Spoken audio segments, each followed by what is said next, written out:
There's no question, at least for me, that part 4 opens with one of the most emotive and evocative dramatizations. And that's the moment they're bringing Ivan Kuritsyn to the cage for his execution. This whole Russian connection to the seventh day, how does that work? I mean, how do we get to that execution moment? In this particular story, we have a story that lasts 25 to 35 years, all right, during the last part of the 1400s. Okay? And it was a movement, a reform movement actually, within the Russian Orthodox Church. It happened that it started in the city of Novgorod, which is a city, on the map today it would be like halfway between Moscow and St. Petersburg. Okay. It was a sort of an independent city, and initially was actually not even within the realm of Ivan III, who was the first Tsar, okay?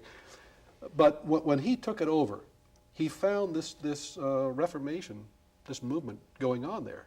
And this is within the Russian Orthodox Church, Within this the reform Russian, movement. Exactly. Right. In fact, it appears that a couple of priests, I think we even mentioned this in part 4, Alexei and Dennis. He brings them back to Moscow and installs them in a couple of very important cathedrals there. But this movement was very popular. It was even popular with the Tsar himself.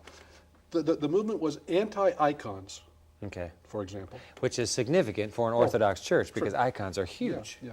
But also, I think a big reason why the Tsar was in favor of it was because these reformers said the church shouldn't own so much land. You know, and if the church didn't own it, who was going to own it? Well, the Tsar would own it. So. But they also taught the observance of the seventh-day Sabbath. They taught the seventh-day Sabbath, sanctity of the seventh-day Sabbath. Absolutely, absolutely. In 1490, as we show in part 4, in 1490 there was a church council at Moscow in which these heretics, as we could call them now, were condemned because of the terrible things they had done to the icons. I mean, they had said bad things about the icons. They'd burned them. They'd thrown them in the trash.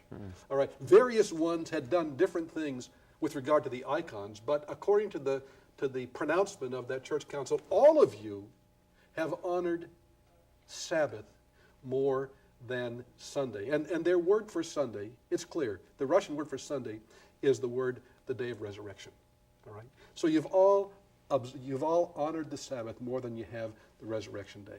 So this was a common thing that bound these reformers together, and this included people high up in the Imperial Russian circle. Exactly. This fellow Ivan Kuritsyn, he had a brother whose name was Fyodor Kuritsyn. Fyodor Kuritsyn was like the second guy in Russia. He represented the Russian government all over Europe. Not only that, he was an author. And he's a Sabbatarian. He was also, at least we know that he was sympathetic toward this movement. All right. This is the man who wrote the first Dracula novels as political satires. So he was a very important guy. He also arranged the marriage of the king's son with Elena, who was very prominent in the Sabbath-keeping movement.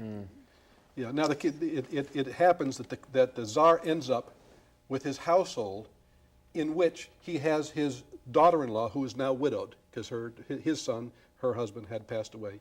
His daughter-in-law and his grandson, Who's the heir? Sabbatarians. who were both Sabbatarians, Right. both promoted, supported, helped this movement, and then his wife, who was now was actually his second wife, and her son, Sophia. who were against that movement. So they're in his own household. He's got his daughter-in-law and grandson on one side. He's got his second wife and her son on the other side, and they're all pushing, for their own And in case the agenda. viewers haven't watched part 4 yet, we'll not tell them how the story ends. Don't tell them how that But ends. give me the rough date again for this. Well, this would have begun, let's just say roughly from 1470 to 1505, All right. roughly. Now let's do a little human interest sidelight. No history involved now, Okay. but back to that dramatization. The man who plays Ivan Kuritsyn. Yeah. A very interesting story Not that an actor. Jeff Wood told me. Yeah, not an actor. We had rented his wife's store to do our Ethiopian scene-in for part 4. And he looked like a great guy to play the part. And he boy, did a does he do wonderful it powerfully. job. If you're going to watch this, you get to that opening moment, you'll see how powerfully, in fact, he does play that part. In fact, it was cold that night. It had snowed 2 days before. And this is up in Canada up in when Victoria. you're shooting. Okay. And even that much snow up there isn't very common, but it had snowed a couple of inches, and it was still melting. It was cold out there that night, and we kept wanting to bundle him up, in Shirley between the went to- camera going. And he said, no, he says, I think I need to be cold to really get into this part. And where was it's that powerful. there? Where was this actually This was happening? out in a parking lot, right down by the water's edge, right in downtown Victoria. Oh, now you just ruined the whole scene for me. If you lift the camera up just a little more, you see the lights. It was, it was the Parliament building? November, so Oh, it was really? right before Christmas. Yeah. Dwight, there's another little backstory to this thing, though, Okay. to this Russian story. Okay. This was not the first time that the Sabbath issue had cropped up in Russia, and in Novgorod in particular. And we talked before about getting experts and how we find experts. We had to dig for other new research too. And this is just an example of what happens. I went to the New York City Library, great library for reference stuff. Okay. In fact, it's purely a reference library. You can't go there to the main. To check out a book. Yeah, you can't check out a book. You go in there and you make up a list of books and you turn it in, and they bring you this ultimately the stack of books. So I was researching this very thing, the story of the Sabbath prior to the story that we've been talking about here. All right? So I've got a stack of books, probably have 10 to 15 books, all right? And I waited so long, my time was running out. I'm rushing through this stack of books, and I go book after book after book, and I come up empty-handed until I come down, I open the very last book at the bottom of the pile, the last book, and here's a book that is written by a leader of the Russian Orthodox Church who is describing modern heresies in the appendix. And in the appendix, he mentions the fact that these modern heretics who are observing the Sabbath are doing the same thing as, and he mentioned this word, the Strigolniks. And he mentioned the time. The Strigolniks were a period 100 to 200 years before this Moscow Novgorod story. So we're able, if you look far enough and long enough, you come up with stuff that otherwise you'd easily pass by. You're kind of like the Sherlock Holmes of research. A lot of Fascinating. We're talking about the Orthodox Church. They're connected to the Greek Church. Sure. They're all part of the same big federation. It's true. And the Greek Church had their issues over Sabbath in the 9th century, 10th century, 11th century, 12th century, 12th, 13th century. We're talking about the Strigolniki. Yeah. Who knows what the connections are between Same all as of the them during Strigolniks that I this just time. mentioned. Right, Okay. Strigolniki. Right. Let me shift gears on that. We have the medieval Inquisition, and we have the modern Inquisition. What's the difference? When you think of the modern Inquisition, if you connect it to Columbus, you'll be right on target.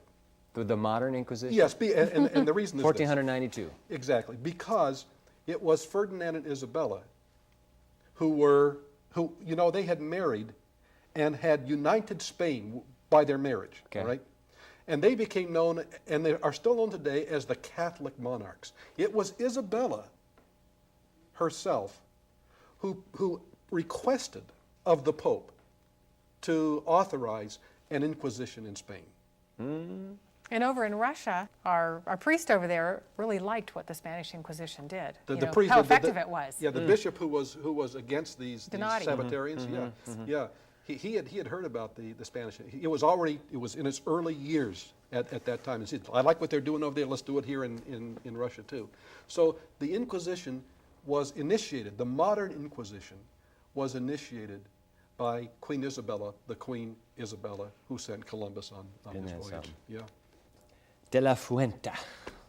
Constantino, Ponce. Yeah. What did you have to leave out in that story, in part 4? Well,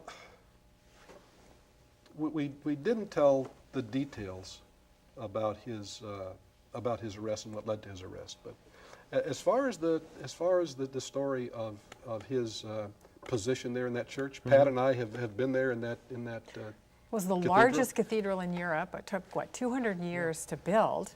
Yeah. Very influential church and very influential position he was in. Yeah. And here he Actually, is sneaking the Bible in on the side. You know, he and his group of friends, they call themselves the Christian, the secret, the secret Christians. Christian church. They called Secret themselves. Christian Church, yeah. That church is a fantastic place. It was actually a mosque, and the church was built on the site of this mosque. The tower of this church is large enough. It has a ramp in it. It's large enough so that two or three horsemen can ride side by side from ground level up this ramp to the top of this church. It's a huge. In fact, Dwight, they have done studies within the last 20, 30 years of the cubic area encompassed Of that cathedral. of that cathedral. It is the largest cathedral in the world. Yeah. Larger than St. Paul's in London, larger than St. St. Peter's in Peter's. Rome. It is the largest. Yeah. You know, the roof lines, I mean, there's so many different roofs and there all these little gingerbready things, and it's just magnificent. And they say that when he preached, he was so popular that the crowds would just throng the streets when they knew he was speaking. But this guy was known all over Europe. He had traveled around as part of the imperial entourage, as like an honorary chaplain. He was King Philip's personal chaplain, wasn't Philip he? II, who was actually the emperor of the Holy Roman Empire. Sabbatarian? No. But Secretly. the Sabbatarian angle of this is part of the tragic story. And here's what it is. Costantino was part of this, what we just said a few moments ago, this secret Christian church. It was actually a lay person in Seville who had ministered to priests and had convinced them of new ideas, very un-Catholic ideas about how you're saved and so forth. Well, this was a relatively small group, an intimate group. Costantino had written a book. In his book, he wrote about the Sabbath. He talked about the Sabbath being a day that God had set aside sort of as a tithe, so that there would be a time when we could offer to God a recognition of our Creator and so forth. But then he added in that book, he said, I'm going to write more about this subject in my next book. Now, Costantino's writings were hidden. I mean, he was exposed enough because the inquisitors could hear him when he preached, and as we mentioned in part 4, he was questioned numerous times. Over and over again. Yeah. But his writings were hidden in the wall of a home of one of the members of this secret Christian church, and he was safe until the time when by a fluke those writings were uncovered in that hiding place in that house.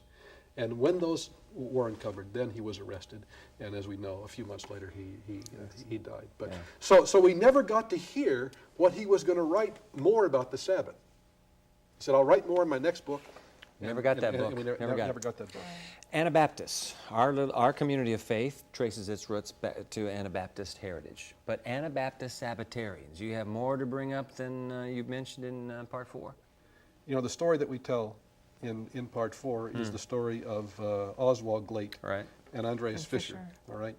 So the place where Fischer eventually died was this castle at Krasna-Horka, which we have visited. Krasna-Horka is in southern Slovakia. Now, across the border to the south is Hungary. Okay. Well, Hungary was known back in those days as Transylvania. Okay. You talk about the man whose wife was yes, executed. yes, That's such a sad story. I don't know Yes. if we want to let it out of the bag here, but I guess Well, he was the man who was hung as well, and Yeah. you know, but Stay hanging. but the fellow who has done probably the most extensive and in-depth research on that movement, on the Sabbatarians. Sabbatarians. That's Daniel Lichty, who is our expert there on that story. Right. He also had tantalizing evidence from Transylvania, Hungary, which was just south of where Gotcha. Andreas Fischer had been working. And he says that among the Unitarians there, there was Sabbatarianism, clearly Sabbatarianism. Not only Sabbatarianism, but also observance of Jewish food laws. All right? Is that right? And he says that the evidence of this comes clear down to the time of the Second World War, when Jews from that area were being taken to internment camps. And these Unitarians, non-Jews, who were observing Sabbath, who were observing the Jewish food laws, were threatened themselves with internment. Fascinating. See, and they could ferret these people out by going to the kitchen and seeing what the women used for grease in the kitchen. Good night. If they were using lard, then they were okay. But if they were using like goose fat, they must be allied with the Jews. So these people, many of them, according to Lichty, many of them had to decide for themselves whether they would go into the internment camps with the Jews or give up their Jewish type practices. And that comes right down to, obviously, as I said, the Second World War. That is something. Yeah. One last item on Anabaptists, Pat, the Princes of Liechtenstein. Yeah, not too far from the area we've just been talking about is what was Nickelsburg. It's just over the border from Austria into the Czech Republic now. And there's a big castle there that was built and owned by the Princes of Liechtenstein, who themselves were Sabbath keepers, some of them, and who also supported and invited Sabbath-keeping Christians to be protected in the area of their domain there. So that's just a little piece. We don't know a lot about it, but I'm assuming they were probably the Anabaptist Sabbatarians that were part of their community too. So there's a real heritage there in that part of the world. The Seventh-day Men. I mean, they're called the Seventh-day Men. What's up with that, Jim? Well, these were people who really came along with that whole Reformation, continuing the Reformation in England. The English Reformation was really pronounced by the king. The Pope is no longer in charge. I am. Henry VIII? Henry VIII. Yeah. I want to have my wife, so let's get the Pope out of here. Pope. Yeah. Yeah. So in other words, the Catholic Church was the Catholic Church one day. The next day, it was the Church of England. It was still basically the same kind of operation. Just didn't owe its allegiance to the Pope. So within that environment of this reform having, quotes, happened, people said it really hasn't happened. We need more reform. And it was in the environment of pressing for more reform, moving further away from the Church of Rome, that, for example, the Puritan movement arose. And the Puritan movement became sort of the seedbed for the Sabbatarian movement. The Puritan movement... And explain that. How would it be the seedbed? Well, the Puritan movement provided for a more extreme kind of Reformation, all right? Pulling further and further away from anything that seemed Romish and Popish, and all the rest, all right? And the Sabbath, in the Puritan mind, the Christian Sabbath was Sunday, all right? So there was a real push to sort of make Sunday a real Sabbath. So the Puritans would criticize, for example, secular activities on the Sabbath. When the Book of Sports was published, 1617, here was this big Puritan reaction. The Book of Sports was the king saying, here are all the good things that people should be doing on Sunday. It was amusements and things. And it was, he even published it because there was such agitation over Sure. it. There was different views of Sabbath, and to this day there is. There is the view that there is no Sabbath because the law is done away with, but we worship on Sunday because we honor the resurrection. And then there was the Puritans saying, no, Sunday is the Sabbath. We need to make it more like a Sabbath. We need to keep it holy and stop doing all this secular stuff on Sabbath. And then came along the Sabbatarian Sabbaths, Sabbatarian people who said, no, let's go back to the real Sabbath, which is the seventh day, not Sunday at all. So you had all these different groups, agitating each other, and out of this, King James, said, let's decide what we really can and can't do on that day. So then the Book of Sports was published. But that was also Reformation era. So the whole concept of the Catholic Church being the whore of Babylon, was prominent That was the Reformers' view, and they did not mince words. They were when not they real talked charitable. about the Catholic Yeah. Church. No, real charitable. No, I mean, Not one of these diplomatic. guys in England, called the church the triple-crowned little horn changer of times and laws. Right out of Daniel. So in other words, these Seventh-day men were saying, you want reform? You want to reform the Sabbath? Let's do it get the back right to the way. real Sabbath. Let's get back to the real Sabbath. And they agitated in every major denomination. There were Seventh-day keepers in Baptists, among the Baptists, among the Calvinists, in the Church of England itself. There were independents who believed, we should do everything that the Jews do, include the dietary laws and the, everything that the Jews do, we take on ourselves. There was every mentality and every perspective there boiling together. But with some of the arguments of these Seventh-day men, they hold water today, don't they? But we ought to talk about a couple of the experts in part 4. You like O'Malley? Yeah, though O'Malley is a Jesuit historian. So John O'Malley teaches at this Jesuit seminary in Boston, in Cambridge actually, near Harvard. And he was very gracious and warm, and we talked just a little small talk, before we got into the meat of our discussion. But anyway, we talked about the Council of Trent and about the Reformation. But I asked him a question. I said, tell me how you think the church has changed since the time of the Council of Trent. Now, Council of Trent, just say 1650, the Council of Trent. And when you say the church, you're talking about the Roman We're Church. talking about the Roman Catholic Church. Has the church changed since that time? He says, oh, yes, it's changed a lot. I said, well, how do you think it's changed? In what ways? He says, it's become much more papal. And so I followed up with this question. Your personal opinion, is that a good thing or a bad thing? He says, I think it's a bad thing. In other words, it's becoming very much authoritarian. I think that's in what he was its, getting at. response to contemporary need. Because the Jesuits today tend to be kind of out on the liberal wing of the Catholic Church. And he sees the centralization of authority as a negative thing. You want to tell us about Martin? Yeah, Martin is a teacher at the Jesuit University. He's not Jesuit himself, but teacher at the Jesuit University in Chicago. But his background was a little unusual. He was a convert to Catholicism. He had been raised in a Mennonite society, basically, right? And he actually wrote quite a lengthy apology, an explanation for why he converted.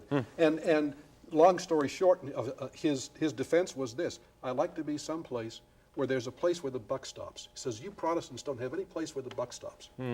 But he was very hesitant about working with us. And I had told him specifically, we're interested in a better understanding of the Council of Trent and of the Roman Catholic position on this question of authority. And we exchanged emails, and I thought maybe he was going to be one of the few, because it really only has been a few, that decided not to work with us. But I took one more opportunity to communicate with them, and I said basically this: we want to tell this story about Catholic authority and the decision at the Council of Trent that sort of formalized the Catholic view of authority. Not that it hadn't been formalized before, but they did it. Really, it was a big deal at Trent. I said, we're going to tell this story. I'd like to tell it right. And if we tell it without you, we might not tell it right.